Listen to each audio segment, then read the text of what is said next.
amplo. bastante amplio. Sí, eu creo que ten que ser, necesítase ser. Ahora mismo, según os nosos datos, hai unha demanda de 3.000 personas en lista de espera para a solicito de vivenda pública. O que pasa é que seguramente vamos a caer un pouco no error anterior que nos levou ao boom da construcción, é dicir, a falta dunha política de vivenda pública pero en régimen de alquiler, que eso en España non hai. Eso non o hai, o sea, hai países da Unión Europea, uns máis que outros, pero países como Suecia ou Holanda, que o peso da vivenda pública en alquiler, no total da vivenda de alquiler, é un porcentaje altísimo, ronda o 20, entre o 20 e o 30, e aquí, bueno, de forma global en España, estamos falando dun 0,9, o sea, non chega a 1%. Entonces, bueno, hai que pensar tamén na vivenda en régimen de alquiler e non só na cuestión de vivenda en propiedade.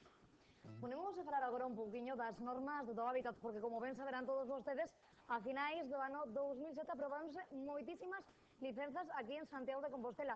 Que vos parece que se aprobasen moitas licenzas en decembro?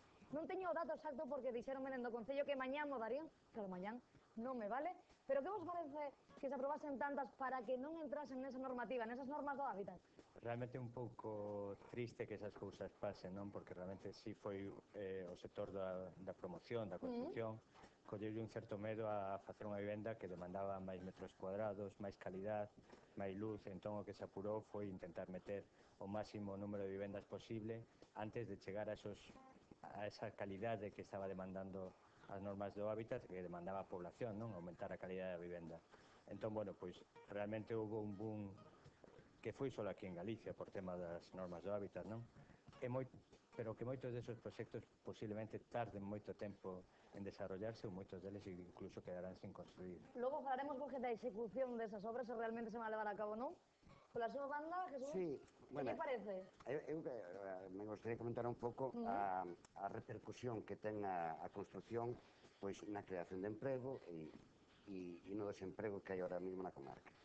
En canto a norma do hábitat, e según tamén os empresarios, que nós temos bastantes relacións, a veces mellor é outro sector, pero bueno, mantemos unhas relacións, claro, a lei aprobada, o Código Técnico de Edificación, eles din que lhe supón un coste.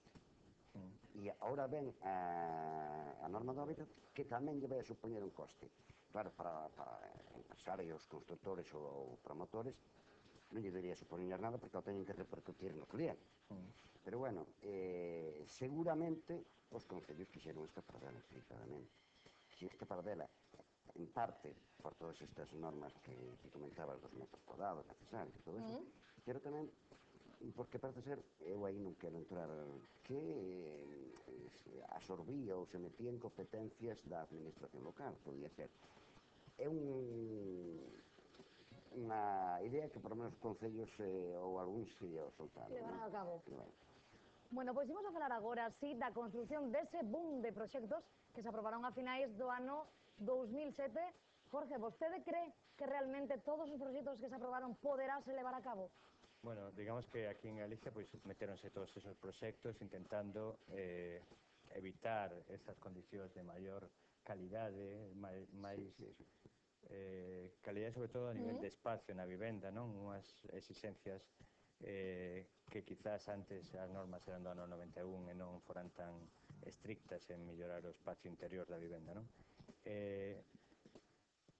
Eso coincideu xusto no momento en que chegou a crisis a nivel mundial en Estados Unidos e aquí a financiera e que tamén afecta claramente a construcción, co cal ahora mesmo está ralentizada totalmente toda a construcción. De feito, o baixón que houve nos proxectos visados é claro, non? E o baixón que se produxo na construcción non só en Galicia, sino a nivel estatal e incluso a crisis a nivel mundial, pois está facendo que se ralentice o sector da construcción e que teña que pasar un tempo para que moitos desos proxectos que se presentaron vexan a luz.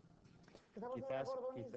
Sí, totalmente de quizás acordo. só unha cousa que quizá hai algunha diferencia en Santiago que algúns proxectos de vivenda de promoción aí era onde quería a vivenda de protección oficial, quizás Santiago está manténdose un pouco millor que outros concellos porque hai varios polígonos de vivenda de protección oficial que son os que están mantendo un pouco o o impulso da Sí, construcción. exactamente, eso é o que quería comentar eu, que está en execución e outros previstos bueno, e que cada puesto directo que se xenera na construcción se xenera un 1,6, bueno, pero non sei como vamos a partir ese, non? Pero 1,6 indirectos.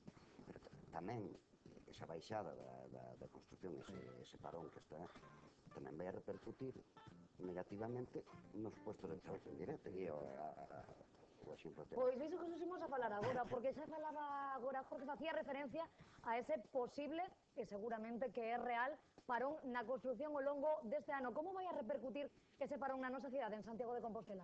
Ben, era o que máis ou menos falaba. estábamos comentando. Eu creo que vai afectar sobre todo a promoción privada, porque hai un problema de financiación grave para todo promotor privado, non? Entón, aqueles concellos que tuveron unha aposta máis clara pola vivenda de promoción con subvención pública, non? Vivenda de protección autonómica, non só de promoción pública, sino con sometido a algún régimen de protección, non? Pois é a vivenda que pode ter unha certa venda nestes momentos en que a banca ten limitado a capacidade financiera e ahora mismo non se están concedendo créditos. Quizás solo é posible aquela xente que pode acceder a unha vivenda con precio controlado, non?